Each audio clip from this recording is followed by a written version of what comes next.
Selman. Welcome to Living a Totally Healthy Life on Total Health TV. I'm glad you're joining me today. As always, each episode is filled with such great information, and it's a pleasure to be able to share it with you. I want everyone to know that we have a great Facebook page, we have a YouTube channel, and we have our own TotalHealthTelevision.com website. So if you go to any of those places, you can either like us or opt in, subscribe, join us, so you will be sure to catch every episode that we share with you each week. Today we're talking about creating breast health naturally, and I'm very thrilled to have as my guest Dr. Véronique Desaulniers, better known as Dr. V, the Breast Cancer Conqueror. And Dr. V has been such a leader and passionate advocate for women's natural breast health. And we have lots to share today, so I am just going to get right into our conversation and welcome Dr. V to the show. It's so nice having you, Dr. V. Thank you, Dr. Cheryl. So nice to be here and see you again. I know we go way back, and it's just wonderful to see how your work is growing, expanding, and the huge impact that you're making on thousands of women around the world. So I want to begin our conversation today with you sharing a little bit about the incident in your life that brought you to this work and this passion. Yes, if we go back to 2004, I'd been in practice for about 23 years, and my father had died of pancreatic cancer way back when. And I really dove into the whole cancer research and made it my mission to educate my patients about not fearing cancer and really seeing what they could do to improve their lifestyle and reduce their risk of ever developing cancer. Well, funny thing happened to me in 2004. I'm in the shower, I was doing a breast exam, and bam, felt that lump that changed the course of my life professionally and personally forever. But I knew at that time that, I was not going to delve into traditional medicine. I'd been involved in evidence-based natural medicine for 23 years. And I'd seen the effects of both, and my choice was to use, natural medicine. But the gnawing question for me was, how could somebody like me develop breast cancer? I thought I was doing everything right. I was eating organic before organic was in style. I had home births, breastfed my children, exercise, chiropractic care. I mean, you name it, I was doing it. And yet here I was facing a healing journey with breast cancer. So that led me down the path of trying to figure out what pieces of the puzzle did I miss? What could I do differently? How can I share this with other women? And I just had a light bulb moment where I said there has to be an easy way to create a process so women don't feel so frustrated and confused and overwhelmed, which at times, I certainly felt that way. So I created a system called the 7 Essential System. It's a step-by-step guide that if you follow, you never have to fear breast cancer or any dis-ease for that matter. And, when women have a diagnosis, or when they go and get a mammogram and an ultrasound and someone says, look, there's something suspicious, that moment when our heart stops beating, there's that fear. So I would love for us, as we go through our conversation today, to really guide women step by step as to how to manage themselves. Obviously, prevention is best, but if someone does encounter something suspicious and they have to go down that path, I'd also like your advice on the steps that women should be taking. So here's my very first question, and maybe it's kind of obvious, but I want to ask it anyway. What actually is breast cancer, and what kinds of breast cancers do women tend to get? Well, breast cancer is basically an overgrowth of breast cells and mutated cells in the breast tissue. There can be, there's basically 3 different kinds. There would be triple negative, which means it's not hormone positive and it's not HER2 expressive. Then there's estrogen positive, progesterone positive, HER2 positive, which tends to be a little bit more aggressive. There's cancer that grows inside the duct. There's cancers that grow in the mammary tissue itself. There's inflammatory breast cancer. So there's several different types. But really, when it comes down to it, cancer is cancer, and you still have to get to the root cause of what has allowed the cancer to develop in the first place. How scared well, everyone's concerned, but sometimes it's a terrifying diagnosis. Is it justified to be terrified if you suddenly find yourself with a diagnosis? Well, traditional medicine has really created a stigma around cancer. And you know, when you think of a diagnosis, let's just pick breast cancer, what's the first image that comes to our mind when we hear those words? You have breast cancer. Is, you know, bald-headed woman who's, you know, failing and very frail and sick. And I'm here to change that whole paradigm, because it does not have to be that way. Even though your body is developing, or your body has allowed cancer to develop, if you get to the root cause of what allowed the cancer to develop, then there need not be any fear. If you understand what cancer is and what cancer is not, then it takes all the fear and the mystery out of it. And it takes personal responsibility. You know, some women may feel comfortable just turning their life and their bodies over to their doctor, which is fine. Some others, you know, tend to be more proactive and want to ask questions and make sure that the treatments that they're doing are treatments that are going to benefit them in the long run.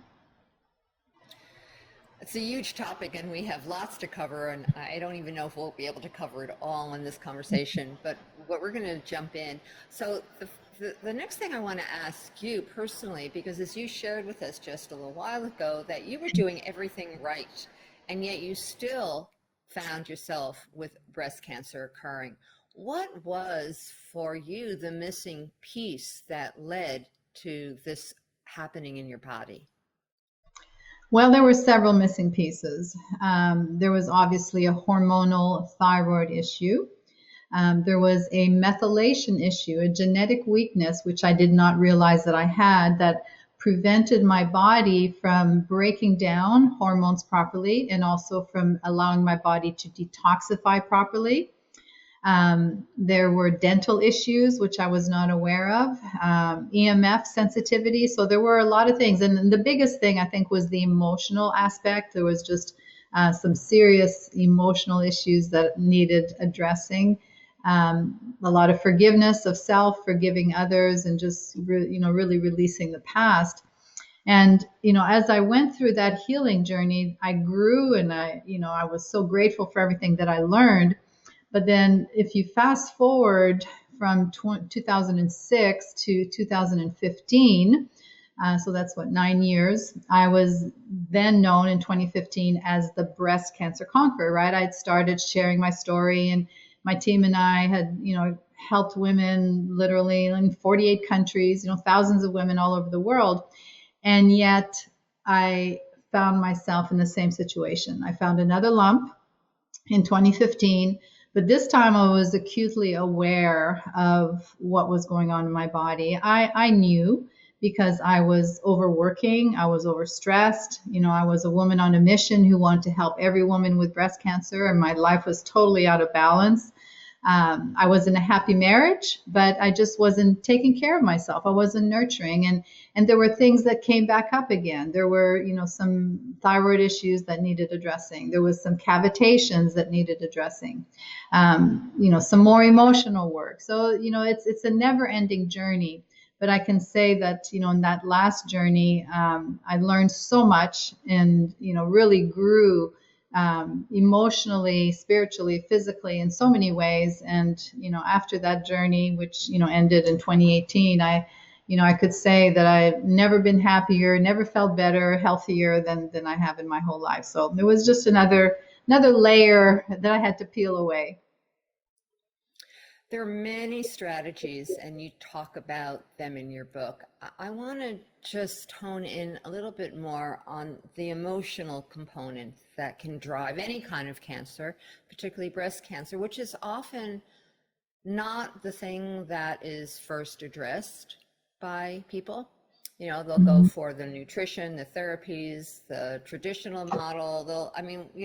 Changing food, changing environments in your home. But that emotional component is something that is probably the most profound piece of the healing puzzle, as well as addressing other things. So we're not putting other things off to the side, but it's often the most challenging one, because you have to really look at yourself and you have to really dive deep into the wounds that we carry.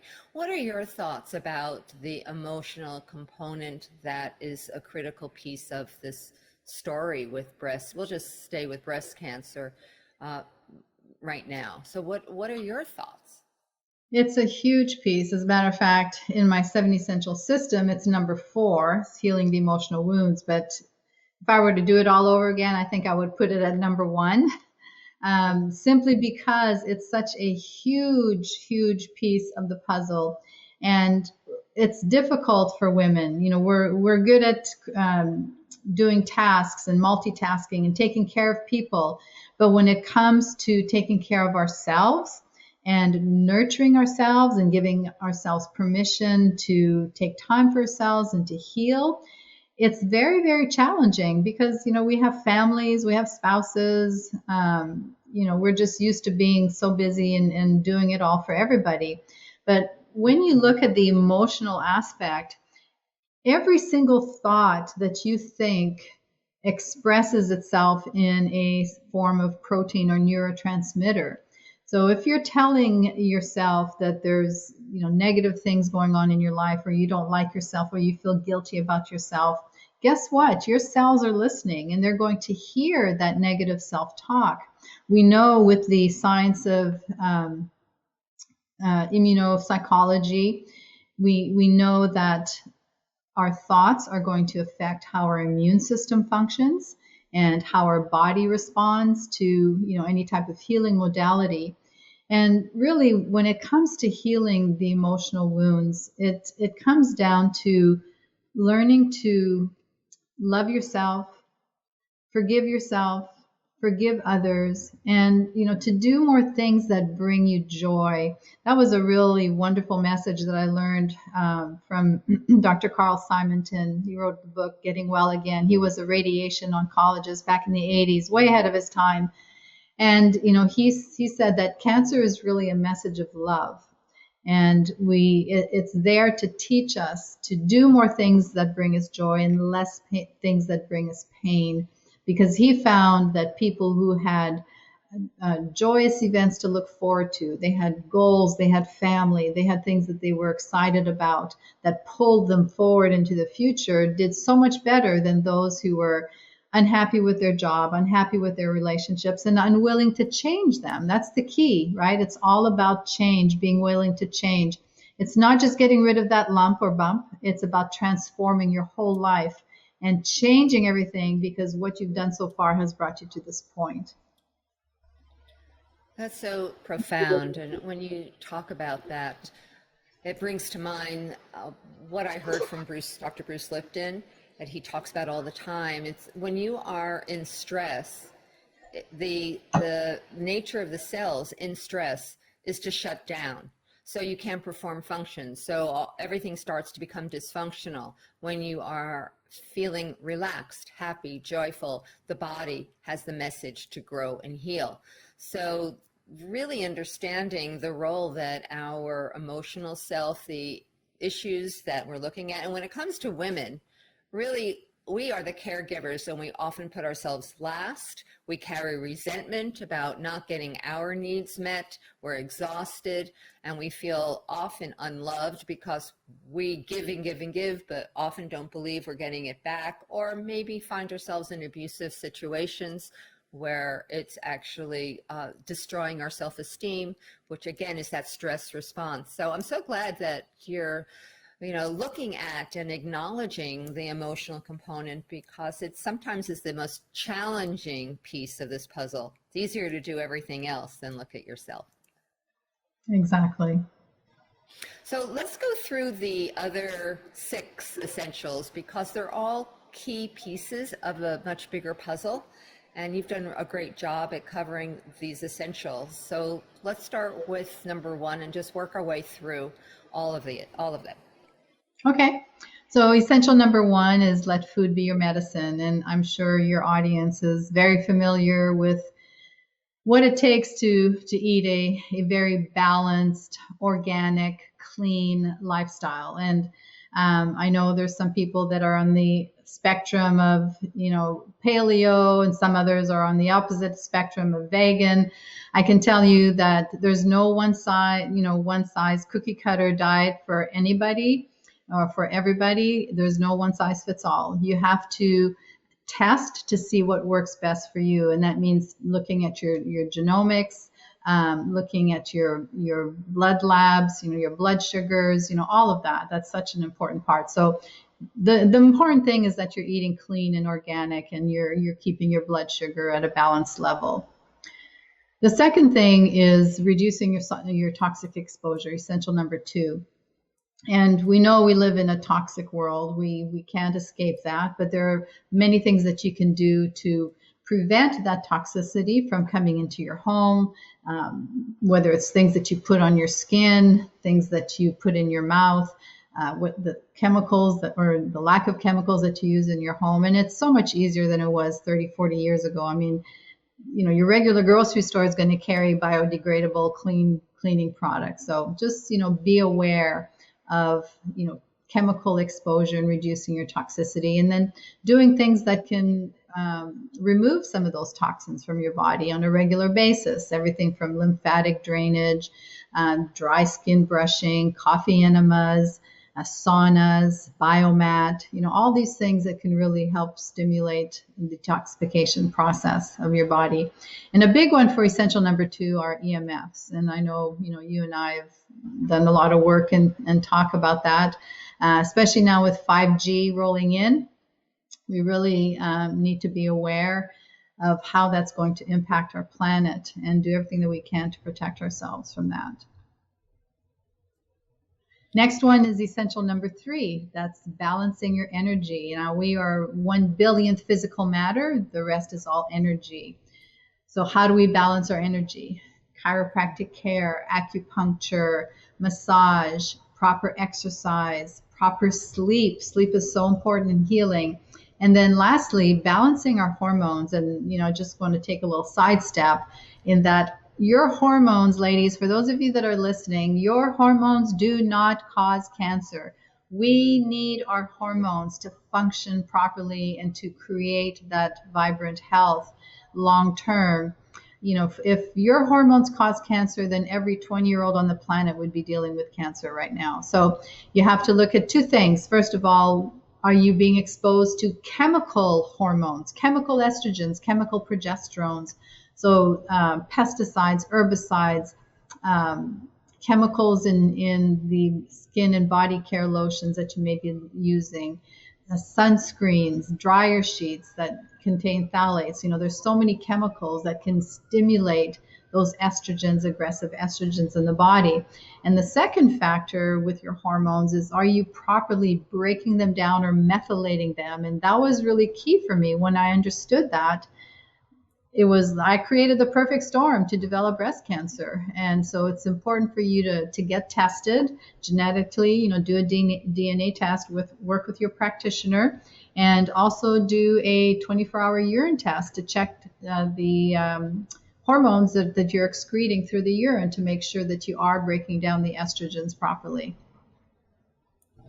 And having done lots of nutrigenomic testing on women, I have personally found that most women are not efficiently and effectively detoxifying their estrogens, whether it's environmental estrogens or their own endogenous estrogens, because of impairment in our liver detoxification process, which is why I'll just say sulforaphanes, broccoli seed extract, is one of my favorite supplements to enhance and support the proper detoxification pathways. You probably have yours as well, but that's mine. But that's a big story that unfortunately is not out there enough right now. Absolutely. And I'm right there with you. Sulforaphane, broccoli sprouts, that's definitely at the top of my list. Okay, All so right. let's move on. So we talked about number 4, healing the emotional wounds. Number 5 is embracing biological dentistry. Now, our teeth are living entities that are connected to our organs through the acupuncture meridian system. So from a toxic point of view, if you still have amalgams or silver fillings, they're 50% mercury. They're very toxic. They have all kinds of metals that are now called metalloestrogens. So mercury and cadmium, for example, are known as metalloestrogens, which means they mimic and stimulate estrogen production in the body. So you want to work with a biological dentist to clean out those metals out of your mouth.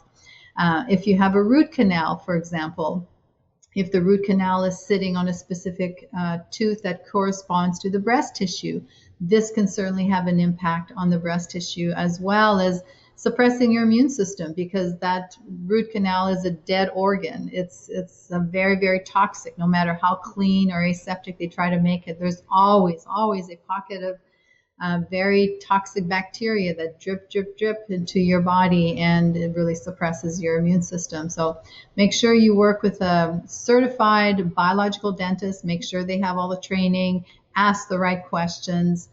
Don't just go to somebody who professes to be holistic, because you may find yourself in a lot of serious trouble if they're not doing things properly.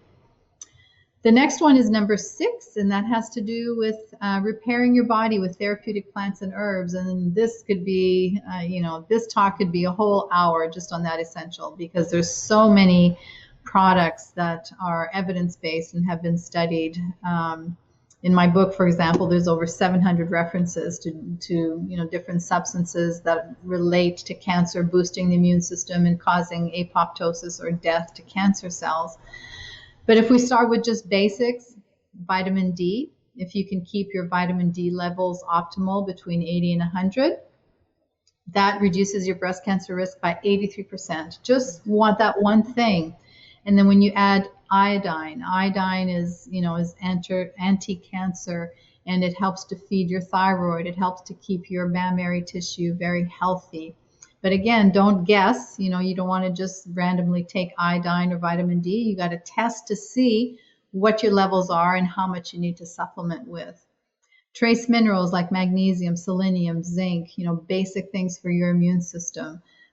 Medicinal mushrooms, and then you get into therapeutic treatments such as vitamin C IVs, mistletoe, again, medicinal mushrooms, curcumin IVs, EGCG. I mean, there's just so many things out there that can really have an impact on reducing the cancer load in the body. And then lastly, number 7. Number 7 is early detection. And early detection, when we think of that in relationship to breast cancer, what's the first thing we think about? We think about mammograms, right? And, mammography has had its day, but I think the information that is coming out now more and more, we're seeing that the studies are showing that it really has not much of an impact in finding breast cancer at a very early stage. 25-year Canadian study with 90,000 women found that mammography did not reduce breast cancer mortality rate, not even by 1%. And it was just as effective as finding a lump as an exam was, a clinical exam. So, I could go on and on about mammography, but, think about it. We know radiation causes cancer. So low dose chronic ionizing radiation has been shown to increase your breast cancer risk. And that's, been studied very, very clearly. And then you can look at alternatives to that. You can choose thermography. Thermography looks at the infrared heat that's being emitted from your body, and where there's inflammation, it's going to show up red hot. And we know inflammation is the foundation for dis-ease. There's wonderful tools like My Breast Friend. Now, even though you choose a mammogram or a thermogram every year, there's still 364 days of the year where your breast tissue can change. So I'm a strong proponent of teaching women how to do a proper breast self-exam. And this is a model that can teach you that, because it has distinct lumps in it, and there's a specific way to do the training. You have to know what to feel for, where to feel, and how to feel. And the whole training system in My Breast Friend goes over that. And I just want to point this out too. Women are shocked when they see this. Let me see if you can see. There you go. Yep. So the one at the top, so you can see that's the average size lump of a woman who's not trained in finding a lump, and she accidentally finds it. And when you get down to here, you can see that you can find something. When you're properly trained, you can find something as small as a pea. And when it's less than a centimeter, or size of a small pea, and it has not spread, the survival rate is 88% over 15 years. So it's huge. Size does matter when it comes to breast cancer. So that's a huge change that I really encourage women to do, because in between your exams, your breast tissue can change. So take responsibility for your breast. There's no more saying, I'm scared, I don't know what to feel. It's just, we're past that. We have to take responsibility for our health and our bodies by being proactive with them. I'm shocked. That top picture, that's huge. That's huge. It's huge. Yeah, it's the size of a ping pong ball. Yeah. Wow. 3.6 centimeters. And so that's what women find when they do mammograms. Is that the size that usually shows up on a mammogram? Well, that's the smaller size. Ones. That's the average size that women find when they're not trained to do a breast self-exam. When they don't know what they're feeling and they just happen to, something's there, and they touch it and they go get checked, that's the average size that they find. Wow. So obviously training oneself to pay attention, to do your own self-breast exam is really critical. And you've created that wonderful program that gives women not only a technology and something to be using to actually lets them feel it, but also guiding them. It makes so much sense. That's what that's responsibility. And then if they want to do screening, thermography, which hopefully people will hear more about, is a great option, and it's something that potentially can see or be suspicious of problems brewing years before something will show up on a mammogram. And it's totally safe and non-invasive. I really get concerned when it is recommended that women take mammograms at younger and younger ages, so they have longer years of exposure to radiation. And the younger and more active your hormones are, the more vulnerable you are to the harmful effects of radiation. Absolutely. So let's have an imaginary scenario, Dr. V. So a woman suspects something, she feels something, she goes, let's say she gets a thermography or ultrasound or even mammogram, and it says, yes, there's something there, and her doctor goes, okay, the next step is what? Let's poke it and put a hole in it. See what's inside. So that's called a biopsy, right? Or it's a biopsy. Possibly a lumpectomy they'll do as well. What are your thoughts about that? What is your advice to women at that point? Well, personally, I never had biopsies because I knew what I was dealing with, and I didn't need proof, from what was inside of that lump. And the research has shown, and this is from the John Wayne Cancer Center, it's been stated that when you have a biopsy and you break the barrier of the tumor wall, then you have the potential of spilling millions of cancer cells and increasing your risk of metastasis. So it makes sense, right? The tumor is encased, and when you poke a hole in there, sometimes it's several holes, then you're releasing all these potential cancer cells now into the bloodstream, into the lymphatic system. So there are other ways to find out for sure if you have cancer. Now, the only way to technically really diagnose cancer is with a biopsy or sample tissue, right? That's, but you can do what we call liquid biopsies. So there's a test called the IVGene, IVYGENE, that looks at methylation, cancer cell methylation in the bloodstream. And they've studied 4 different kinds of cancers, breast cancer being one of them, and it serves as a way to determine if you're in the red zone or in the green zone. Green zone is, you're probably okay. Red zone means you need to get more aggressive and more proactive with your health.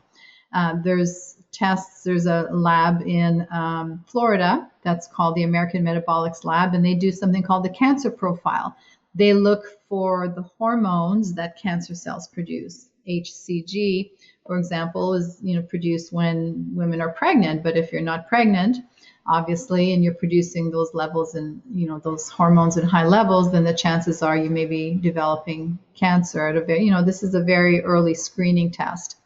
There's something called the RGCC test, or the GREASE test. It's also known as the GREASE test, where they can measure circulating tumor cells and stem cells, breast cancer stem cells, or other types of cancers, to see how many you have and what substances can eliminate and kill off those cancer cells. They have a chemotherapy test where they check 50 different kinds of chemos, and they have a natural extracts one which looks at 50 different natural extracts that will show you which ones are more specific for you and which one has the highest kill-off rate for your particular cancer. So there are options if women start investigating, and that's why I really recommend they get your book, because you want to be proactive. You want to have knowledge that hopefully you'll never need for yourself, but you'll have it to share. And if something should occur, you're forearmed, and the last thing you want to do is get a diagnosis and then be in this place of fear and try to figure out what to do, which is why these conversations are so important. So what are the stats now with women who have a diagnosis of breast cancer? Let me just digress a little bit before I go there. I just wanted to mention, if you do get that breast cancer diagnosis, the first thing you should remember is that you have time, right? This is not like a heart attack. It's not, it's not something that you have to get done tomorrow. You have to start treating tomorrow. You have time. So allow yourself the time to really, digest how this is going to change your life, and really try to get out of the fear, because fear is going to paralyze you, and fear is going to keep you from making very rational decisions. So give yourself time, meditate on it, pray about it, do some research, ask questions. If you don't have a good feel for your practitioner and they're pushing specific treatments right away, just pull back and get another opinion, and just take your time. It's not life-threatening, unless of course it's a very big tumor, and maybe it's it could be life-threatening, but in generally it's breast cancer is not. Now, as far as go ahead. No, you go. No, because I know there's a second part of that, right? Now, as far as the statistics, I'm not a big fan of general statistics, because statistics can be very easily manipulated and influenced by certain factors. But I will say, generally, when women get a lot, when they put a lot of attention on their health, and whether they choose, traditional treatments or natural medicine or combination of both, the statistics are relatively good. I mean, stage 1 is, 80% after 5 years. It gets a little bit lower as you get into stage 3 and 4. However, that being said, there are clinics, and one of the clinics that I highly support is a clinic in Cancun called Hope for Cancer with Dr. Tony Jimenez. Now, he's asked an independent company to come in and look at their results with the patients, anywhere from stage 1 through 4. And I don't remember the numbers off the top of my head, but his numbers are so much higher, especially for stage 3 and 4, for survival rate. So, again, it just shows us that when you do good things to your body, you give it good food, you detox, you get your emotions and your stress under control, get rid of the metals in your mouth, and you do the work, that your body has a tremendous ability to heal. It's just, there's no need to fear cancer like we used to. And so that's our big message. Don't be afraid, because there's so many things that you can do. And not to rush into anything. Take your time, investigate options, see what intuitively feels right, but don't feel that pressure that you have to choose a procedure immediately. I think that's such an important message. We need time. You need to settle down, relax. It takes a long time for breast cancer to develop, and you take a couple of weeks, it's not going to change your prognosis at all. Well, one other topic I'd like you to talk about, and your thoughts about mastectomies. Well, there is a time, and again, I'm not a medical doctor.